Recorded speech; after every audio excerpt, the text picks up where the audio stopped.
Bellas, finished football now, and we're in one of your new acquisitions, Pier 64. Bit of a surprise for me because you can't boil an egg. So what got you into the restaurant business? I took you here enough for food, but you know, I've always liked the place anyway. Yeah. And the building was more of an interest to me. You know, obviously what I'm like with property. Yep. It was more taking over the building was more important to me, and let people who know the restaurant side of things, let them take over, because it's not my not your bag. Yeah, it's not something I'm not comfortable with. Yeah. But I have like final say over everything. I make sure I'm heavily involved in all the decisions that get made, and obviously, as you know, I sign every check that comes my way. So. I do know that. Yeah.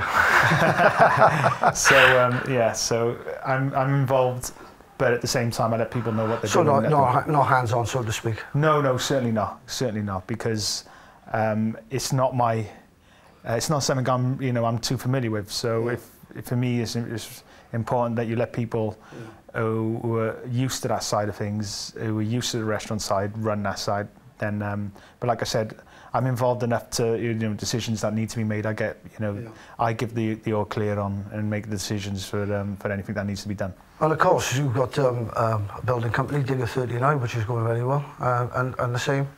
Not so much hands-on. Just no. I tend to to let the same people as well. I've tried to be clever enough in my career where my agent was my agent. Yeah. Financial side was completely separate. Yeah. The media side was done separate as well. So I always sectioned them off. I didn't want them all connecting with each other. Obviously, they all have to talk. But I was always very conscious of, well, if you're an expert there, then you stay in that. And don't try and involve your stuff. And I tend to just individually, and I get the final say on everything. And this is really what I've done since I've finished. Was, I'm very conscious of the fact. I was very fortunate in this career to be where I am. Financially, because of the era I played in was quite beneficial to players of my era. And it's to try and make the most of it because, at the end of the day, I put a lot of work in, but at the same time, I want my children to live well and myself to live well. Yeah, getting to that, fellas. Football's been part of your life all your life, really. Yeah. I know this is after. Are you enjoying post football? Yeah. Do you know what? It really is. It surprised me how well I've taken it. I did expect a couple of. I thought the first couple of months would just be like a break, like it was pre-season, and I was relieved I didn't have to go back to pre-season because, as you know, as an athlete, none of us, look forward to that.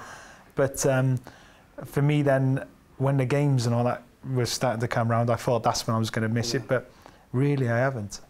Really, I still love football and I watch plenty of football. But no, I've just. I feel with having other interests as well outside of football, like as we're here today as well, but also playing so much golf, as you know. I play golf nearly every morning, so... Yeah, you do, and you're starting to beat me more often than not now as well. That's when you're not cheating. You'll never catch me, man. Obviously, Cardiff City going down last year, I think one of your biggest highs of your career, well, I know, that was being involved in the Cardiff City Premiership. Yeah. And of course, one of the best season for him. But obviously, keep an eye on Cardiff City. Are you involved with the club at all now at any stage? No, not at all. And never been asked either. No, never. Does that sit with you in a bad way? No, it doesn't. No, it's fine. It's fine. Yeah, I understand what football is as well. Yeah. I do understand, and you've got to be careful. You could be a threat to a lot of people as well. And I understood that towards the end, especially with Ollie involved. If that's how football is. We know sport can be like that in general. I did sense it towards the end. Cutthroat. Yeah, it is, and everyone's looking over their shoulder. Everyone's, well, if he's your threat, get him out, or if someone else is your threat. But that's something you want to get involved in eventually, isn't it? Yeah, it is. It clearly, for me, I need a period because I'm sure a lot of people do know this, but you get one or two who don't quite understand it, but you would know because, the 13, 14 years we've been together and a lot of my career, how intense I was with my career. Absolutely. Even with my injuries, there was a time when we would go and enjoy ourselves, but how I worked I just threw everything into it. And it could leave you, it could put a lot of strain on yourself as well. Yeah, it leaves you a bit empty sometimes. Yeah, it does, and it certainly took a lot out of me because, especially having injuries at such a young age, give me a good level of professionalism. I understood how professional I had to be to come back from my injuries, but also that followed me my whole career, and the amount of hours I put into it, and the amount of how hard I worked, and how much I isolated myself from everyone, which we all know it was. Because that was the game. That was without patronising you anyway. As you said, we've been best friends now for 14 years.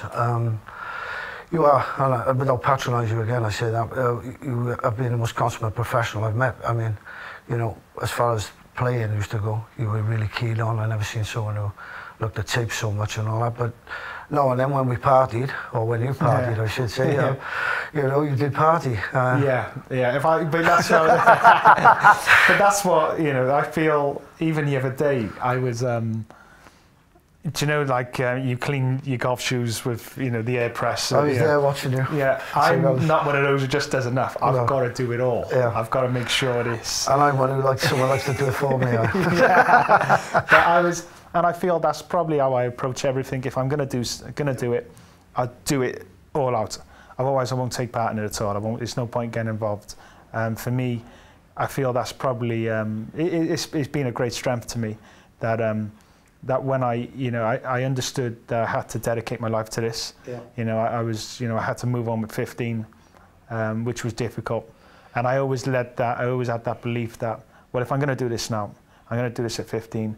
I've got to give it everything. It's not going to last forever. I knew that, and I'm very fortunate today to be here and sit back and feel really, really. I'm really content with. Because of course you've had some bad injuries.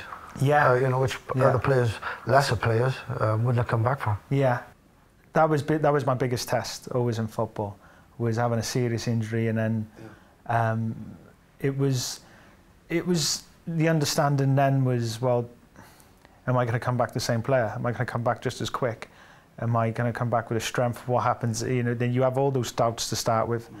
But then I understood then I had to work so hard to come back. Hard. Yeah, they were the hardest. They were the hardest times, because people can look, well, you're injured, but believe me, being injured was the hardest period, because it wasn't the fact that all right, you missed Saturday and you missed the games, of course you do.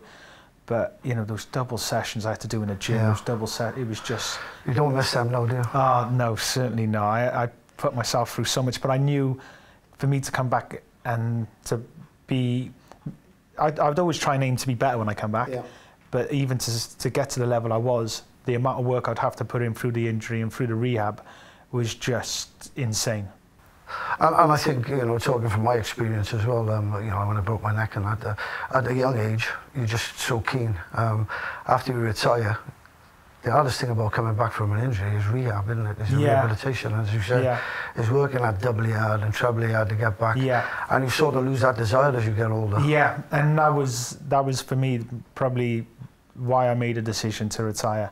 Yeah. Of course I could still play, and maybe I could adjust my position a little bit, and because I can play football, I understand the game, and it's not just my pace and also being able to beat someone one-on-one. Obviously, that as you get older, that obviously isn't the same as what it was when you were younger. Your brain still gets you there. Yeah, you see things a lot quicker, and you see the game completely different to what you do when you were younger. But for me, the desire to having to come in at 9 o'clock in the morning and do my rehab stuff and prepare myself ready for training was starting to wilter a little bit, and that for me then was it. That was, if it couldn't be 100%. Yeah, if I'm feeling that way about getting myself ready to prepare for training, then I knew this is when it's time to call it a day.